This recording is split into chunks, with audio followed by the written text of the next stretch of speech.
They're two happy women bringing you inspiring stories, politics, pop culture, and lifestyle hacks, all with an eye to making our communities and our country a better place to live.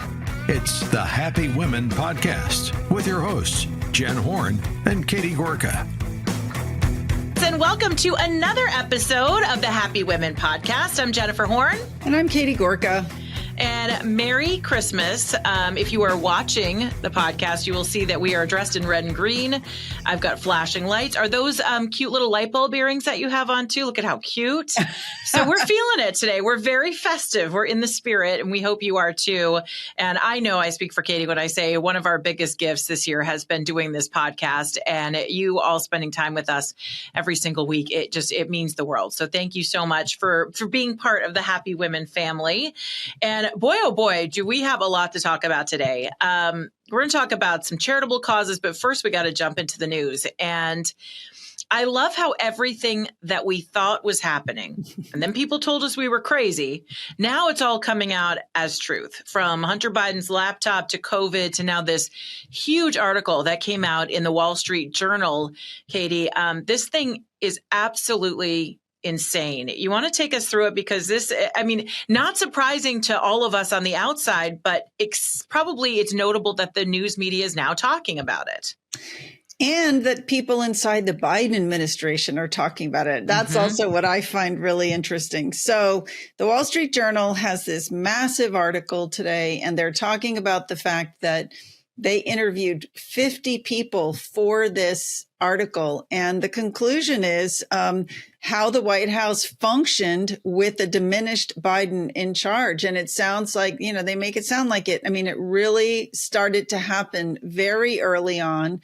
And that his staff, many of whom had been with him for a long, long time, just really made a concerted effort to insulate him from what was going on around the outside. And what this meant was, I think this had a very direct impact on what was happening in the United States, what was happening in policy, because what the article concludes is that Biden was not really meeting with his cabinet members. They make a point that he only held a total of 9 full cabinet meetings compared to Trump's 25. Wow. But that also, and some of these cabinet members are on record in saying, yeah, I hardly talked to the guy. For me, I think what was the most disturbing is the fact that it really gets at the disastrous pullout from Afghanistan. If you read what they tell you, I think you can only conclude that it was Biden's diminished capacities that contributed to that tragedy, because one of the big points that the article makes is that one of the people who was really knowledgeable about the situation in Afghanistan was Representative Adam Smith. He was chair of the House Armed Services Committee, knew a lot about what was going on, wanted to warn the Biden administration about what their expectations should be, and could not get in to see President Biden. Wow. Yeah. And apparently later, Biden actually had to called him and apologized for it. But this to me is a pretty big piece of news. And if I were a family member of one of those who were killed, one of the 13, and the many, many more who were injured, I would be outraged. I remember around that time, because, we all were here for what people said about President Trump. He was going to get us into all of these wars. He was going to be a dictator. President Trump always made that campaign promise that he wanted to get us out of Afghanistan, but he took advice from military leaders around him saying, you got to be very careful. The timing isn't right. You can't do what Joe Biden ended up doing. And from what I heard, at least the reporting, even around that time, before the news media even started getting a little more honest about Joe Biden, is that he very angrily said, I don't care what you have to do, just get us out, which is why the withdrawal was so quick. He was so angry. And that also is part of the symptoms. Again, we're not diagnosing anybody here. Neither of us are doctors, but when you have someone who is diminished and who is dealing with cognitive issues, it is very common for them to get angry and frustrated. And when you're the commander in chief, that's a dangerous combination. You shout at somebody to do something, well, somebody's going to do something. And that's what we ended up with in Afghanistan. And I mean, it's so unfortunate that we had to have so many lives lost and people left behind and so many promises broken because of this. And you would think that the people around him, including his family, might have said something at that moment. People died. Maybe we're lucky that more people didn't with him in the situation that he's in, leading the country. But I have to say, it makes me question the integrity of every person around him who's looked in a camera and lied. Karine Jean-Pierre, Jen Psaki, Kamala Harris, all of the people around him. Jill Biden, who said he's absolutely in control. Nancy Pelosi, Chuck Schumer. I mean, how many times did you hear Nancy Pelosi say, oh, we just met with the president and he's in control? What happens when the power's out, your phone says no service, and the grid is down? Do you have a backup plan? If you don't have a satellite phone from sat123.com, you're risking more than just missed calls.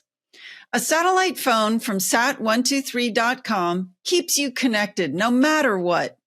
You could be miles from civilization or in the middle of a natural disaster. This phone works when everything else fails. It's your lifeline when the world goes dark. And let's be real, these days anything can happen. But with sat123.com, you're prepared. Sat123 is committed to American values. They believe in reliability and quality that you can trust when it matters most. Don't wait until it's too late. Head over to sat123.com and use code Katie for $25 off. Protect yourself, protect your family, and stay connected with sat123.com. None of that was true. And now we know it. And so the big question is, who was running the show? And the answer, I think, are these staffers, which is absolutely ridiculous. It is. And again, I agree with you that I cannot believe that so many people were willing to keep the charade going for so long. How do you not put the safety of the country first? How is it you put the protection of one individual above the safety of the entire country? Because that's essentially what happened here, right? It's exactly what happened. To save someone's feelings? I mean, what? To save somebody's job? We put everybody at risk for 4 years. We're lucky that the toll wasn't higher, I think, at this point, knowing what we know now. And it's also crazy because, it's not like they needed him to hold on to power. I mean, all that would have happened is he would have stepped down and Kamala Harris would have stepped up. Maybe staffers were concerned that they would lose their jobs and Kamala would bring in her own staff. But again, I'm sorry, that's no excuse. So, I think there's got to be a reckoning here for what these people did. I'm grateful to the Wall Street Journal. I have to say, I have for weeks, for months, I have been on the verge of canceling my subscription because I cannot stand so much of what they've been writing and publishing lately. But this is a really landmark article. This is a super, super important article that they've published. And I'm grateful that they've done it.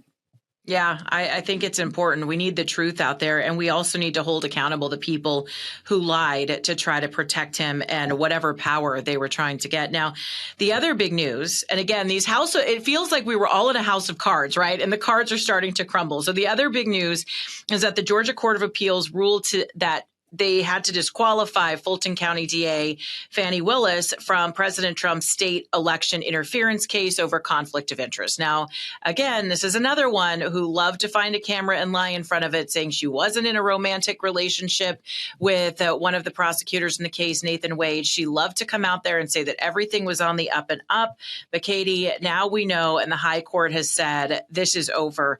I mean, really, all of these legal challenges to President Trump just seem to be falling away because they were built on what was a spun up weaponization of government against him, whether it was locally in Georgia or at the DOJ. Well, and I love the reporting on this story because it's just it's so black and white. Again, confirming all the things that so many of us said and believed. So I think it's really interesting that the ruling said that the trial judge erred by allowing Willis to remain on the case as long as her former romantic partner, Nathan Wade, an outside lawyer she hired to lead the team as long as he was still there. So here's what I love this quote. This is from Judge Trenton Brown, who wrote for the majority. He said, "This is the rare case in which disqualification is mandated and no other remedy will suffice to restore public confidence in the integrity of these proceedings." Amen. Yeah. Amen. They were feathering their own nest. She would pay him. He would take her out for trips and vacations. They tried to lie about their status. And I love this little nugget. It also came out in the last week or so, and I haven't seen a lot of huge reporting on it. And that is that Nathan Wade was coordinating with Joe Biden's Department of Justice. Mm-hmm. Everybody thought that was happening. But of course, we were told and gaslit, no, not happening. And now we've got the proof that Nathan Wade was having conversations within the DOJ. That shouldn't have been happening. That coordination shouldn't have been there. And now we know these guys are just more of the same political axe grinders. All right. So I want to bring up a story that is not hitting the headlines, but I think it's a really, really important story. And honestly, the only reason I know about it is because my co-author, Mike Gonzalez, broke it a couple days ago. Yes, yesterday, I think. But it's also something that hits very close to home. So, we had a case, and you might remember this, just in the last couple weeks, two sisters from Students for Justice in Palestine. They were students here in Fairfax County, Virginia, at George Mason University, and they were arrested for, there was, what do you call it when you destroy property? There was a lot of that kind of destruction of school property and anti-Semitic slogans. They had explosive weapons, ammunition, all kinds of stuff. So that story kind of came and went. And now, I think yesterday or 2 days ago in New York City, a third student from George Mason has been arrested. He was communicating with an FBI informant about plans to set off a bomb or explosive device at the Israeli consulate in New York City. And what I find interesting is the fact that they say, first of all, in 2022, the FBI had already talked to him. This is a student of Egyptian origin. The FBI had already talked to him because he was communicating with ISIS. Unbelievable. Yeah, little red flag there. I'd say. And I find it also interesting. I mean, I think another sort of piece of this story is the overall atmosphere at George Mason, but also at many of our universities.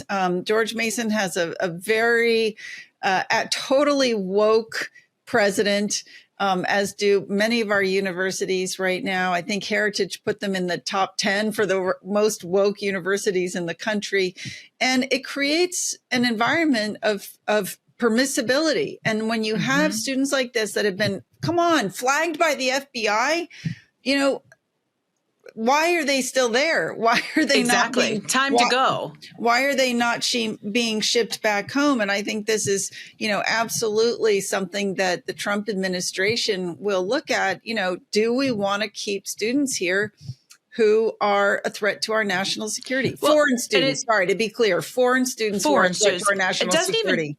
Doesn't even seem to me that this is like a freedom of speech issue, because this goes beyond speech. This looks like they're trying to activate almost like a little terrorist cell at George Mason University. That doesn't seem to be, it seems pretty common sense to me that you don't want that kind of stuff going on at school. And what scares me is that this is the new thing that we have to watch out for in this country, that people are either going to come in here, the college level, or a story, I'm not sure if I shared with you here or not, but a story that I was surprised didn't get attention, especially with all of this pickup in coverage of school shootings and so-called mass shootings.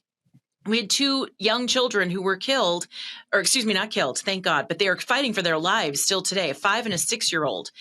A guy walks into a school up in Orville, a Seventh-day Adventist school in Orville, California. He walks in, pretends that he wants to enroll his grandkids, and opens fire on these little babies.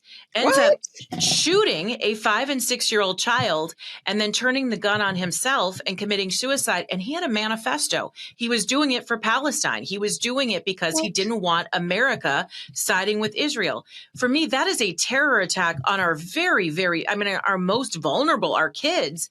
And again, crickets when it's the mainstream news media. It's amazing when a man holds a gun and goes in and shoots people, how the media chooses who to cover based on what their intentions are and what their driving forces are. And I'm just surprised nobody else is talking about it. It seems like we're seeing an uptick of people who are doing vigilante justice in the name of Hamas and Palestine. That's a killer, because if he'd gone in there with a Christian manifesto, this would be all over the news. Yeah. It's infuriating, and it's very, very frustrating. Yep. But on that note, we have better news for you. How about that? We've got something really fun. January 20th is the big day in Washington, D.C. That's the place. And Katie, pop quiz, what is it? January 20th in Washington, D.C.? Inauguration. We all are celebrating. That's when and where Donald Trump will be inaugurated as the 47th president of the United States. And we want to send you there. I think this is so cool. I'm so excited to tell you about this. You can win a once in a lifetime VIP experience to attend the inauguration in Washington, D.C. And it includes airfare, guys. How cool is that? For you and a guest to Washington, a 3-night stay in the nation's capital, tickets for the presidential inauguration, and much more. I think maybe podcast hosts should get to enter this one too. I was going to ask if we're allowed to enter. I know. Don't miss the extraordinary opportunity to celebrate the greatness, history, and excitement of a presidential inauguration. To enter, see the link in the show notes for this episode. So it'll be right in the show notes, or go to SalemPodcastNetwork.com/Trump. So SalemPodcastNetwork.com/Trump, or in the notes of this episode, that's SalemPodcastNetwork/Trump. Good luck. I hope you win. All right. So really cool contest. We hope you win. And speaking of really cool things, I love amazing people doing amazing things to help people who really need it. And out of tragedy, I know the silver lining in every tragedy are the people who step up to try to help those who are suffering. And there have been a lot of natural disasters this year, hurricanes, particularly Hurricane Helene, and others have still created situations in which people need a lot of help to try to dig out and right the ship and get back to normalcy again. And joining us right now, Mark Anthony is organizer and spokesman for a holiday benefit concert. It's a special fundraiser dedicated to supporting the victims of Hurricane Helene. Of course, in Asheville, North Carolina, the damage there was extensive. And Katie, I know that you have a connection to North Carolina. You lived there, went to school there. My family still lives in North Carolina. So, Mark, first of all, welcome to the Happy Women podcast. And thank you so much for what you're doing. Oh, thank you, ladies. Merry Christmas. It's good to see you both. Merry Christmas. So before we talk about how people can donate to this cause and still stay involved, tell us a little bit about the event that you're putting together. Well, I actually have a personal connection to the area as well. For the last year and a half, I've been living in Winston-Salem. I don't live there any longer, but so I have seen firsthand the devastation, what's taken place there. And to be honest, I came to California for a completely different reason. I came to California to get medical care for my back, and I've got about 7 concussions from my left leg going numb, and then I would fall. So I was here for a completely different reason. And while I was here, I continued to see what was happening in Asheville. In the last 5 days, 3 people have frozen to death there. And that is heartbreaking. It's heartbreaking because we're Americans. And second, it's Christmas. And as Christians, we have to do something. Now, there are people already on the ground there as far as Samaritan's Purse, Operation Blessing. There's a number of charities there, but we have chosen Samaritan's Purse because we know that they do amazing work and they're already there. They have basically an army on the ground there. So that's where 90% of our proceeds are going, is to Samaritan's Purse. So I'm curious because as Jen mentioned, I used to live there. I grew up part of my life in Asheville. My mom had a store, a needlepoint store down in Biltmore Village where the water went up to the roofs of the buildings. I'm just curious. I'd love to know more. What did you see there? I know that whole area, the arts district, got wiped out. But these people, for example, we keep hearing about the fact that people are living in tents and you're getting below freezing temperatures. Where is that happening? Is that right in Asheville, or is that in the surrounding areas? That's in Asheville and the surrounding areas. There are people right now, as we speak, sleeping in tents. And anybody with a phone can go and check the current temperatures in Asheville. and they are freezing to death right now. There is no doubt about it. It's happening as we speak, and that should spring everybody into action. That alone, those people, they didn't ask for that. And right now, if you look, in fact, you can go to libertyoutloud.com. We've got the 3 most recent stories that I put up there that I could find in the media that really dig deep into what's going on there. It is a complete disaster area. Those people have really gone through their version of Armageddon. The mudslides have wiped out towns. There are people that still haven't been able to get to. That's why there are people in tents. And so, Samaritan's Purse and the other charities are doing airdrops into the area in place of the government that has done very little to help them at all. And so that's why I took this upon myself. And believe it or not, ladies, this all came together in 9 days. Wow. And that's incredible. Yeah. Most of it was me. And then I got an event planner to be by my side. So we have taken care of everything. This is going to be an unbelievable event. We've got a great band. We've got, we actually, and I'll send it to you guys if, so you can put it up. We've got some Trump stuff. We've got sports memorabilia. We've got it. Everything for everybody. We're going to do an online auction and a silent auction as well. And I know, by the way, from growing up in this area, that my hometown and the Tri-Valley area will not let these people down. It's just so amazing to me that months after this event, that this can happen, and that our government lets it happen, and that there isn't better resources for them. And it makes you, it really does make you scratch your head and wonder how it happens. What are you finding? Obviously, money provides a lot of resources, but what are people needing most right now in those areas? Well, first of all, they need shelter. And second of all, they, I think that, and Samaritan's Purse is providing that. They have counselors on the ground, and because these people's lives have been devastated. And Jen, the government does, in fact, have the resources to go and help these people. They have the resources to send money abroad, but they don't have the leadership and the ability to go and help our fellow Americans who are in serious peril right now, while we send money abroad to, let's say, Ukraine, while we send money to other countries who actually hate us. So that's really the bottom line, to be perfectly blunt. I know that you guys agree with me. Your audience probably does too. And that's really the biggest lesson from this. And these people, let's face it, will get, I'm sure, a lot of help on January 20th at noon. But until then, they're freezing to death. And so there's a lot of time between now and the inauguration. And I think that it's our job to fill the gap. And that's what we should do.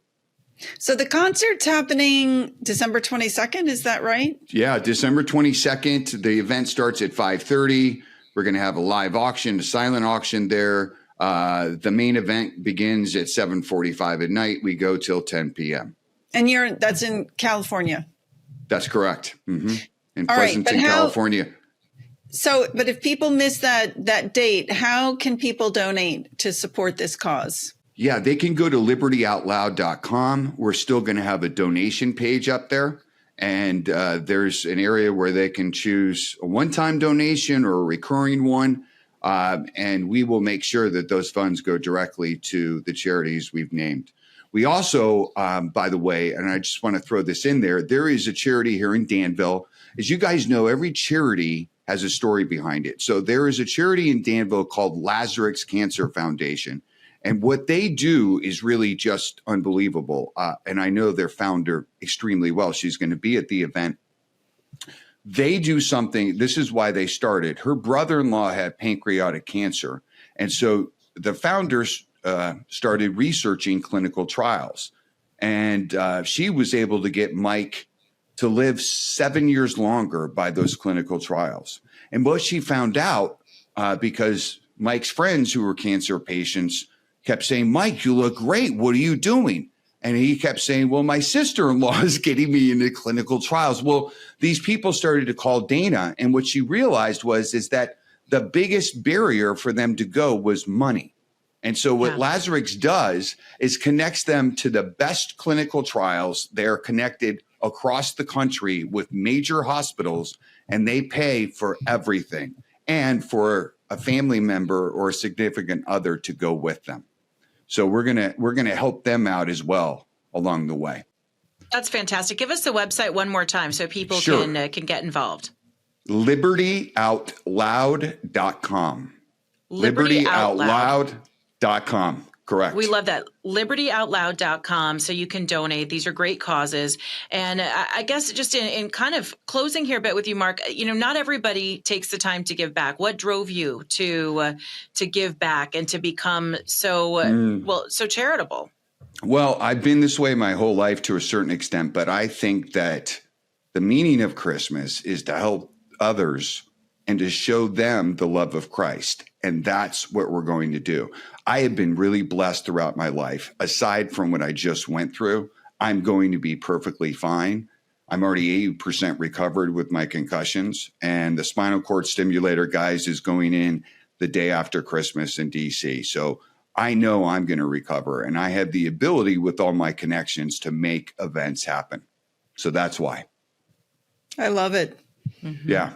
So absolutely. Mark Anthony, thank you so much. And we want people to get involved, help out the victims of Hurricane Helene. Also, people who are looking for those clinical trials. It's such a huge thing. And one of the best things that President Trump did that he gets no credit for, unfortunately, is right to try. And I think that's one of the most important things for people who are going through illness, catastrophic illness, to give them some hope and to at least try to find treatment that works for them without the FDA approval. And I think that these kinds of things are super important just to even help people's spirits and their minds as they go into battle against some of these chronic diseases. Absolutely. So, and one more thing I want to let you guys know, you'll appreciate this. We are going to have a song that may trigger a lot of liberals. I know it will. We're going to sing Baby It's Cold Outside at the concert. Love that. Yeah. So we're going to trigger, I don't know, the people in the audience may be triggered. That's too bad. Because we're going to do a really good thing. It's one of my favorites. So you guys better get it right. Sing it loud. I love it. Don't make that one go away. Exactly. Mark Anthony, thank you so much. Liberty Out Loud is the website. LibertyOutLoud.com. Correct. That's it. Merry Christmas, ladies. Merry Christmas to you. LibertyOutLoud.com. Help those people out. And Mark Anthony, thank you so much for being with us. And thank you all for joining us, sending you lots of holiday love and cheer. And of course, best wishes for a very, very happy new year as well. And maybe that's one of your New Year's resolutions. Find yourself a charity that you can help out as well, or some people who might need a little extra help, a little extra push during the holiday season. And we, of course, appreciate all of you for joining us for Happy Women. Make sure you give us those 5-star reviews. That really helps us out. And you can connect with us on all the different platforms. SalemPodcastNetwork.com is where you can link up to us on YouTube and Spotify, wherever you get your podcast. So we appreciate that.